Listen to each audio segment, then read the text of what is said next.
since cos 2 pi minus x equals to cos x, I know that.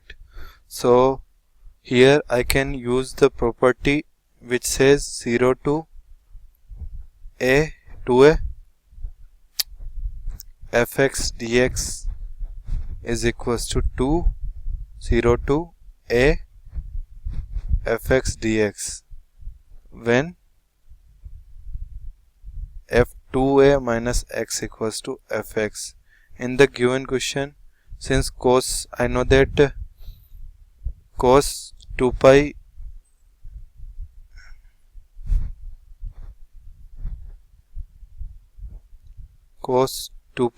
minus x also equals to cos x. So here I can use this property.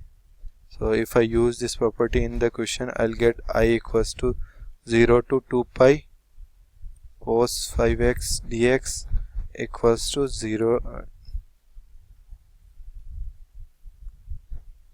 2 into 0 to pi cos power 5x dx to 0 to pi cos power 5x dx. Now here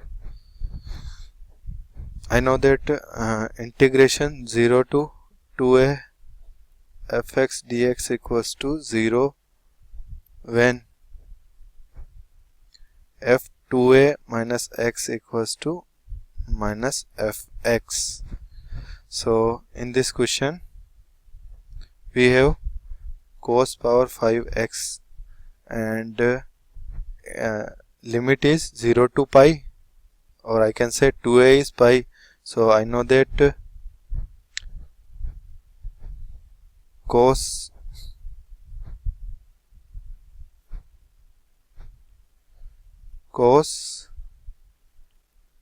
pi minus x is minus of cos x, or cos 5 power 5 pi minus x also equals to minus cos power 5x. So here in question the property is satisfied, so our answer will be 2 into 0. So I equals to 0. This will be our final answer.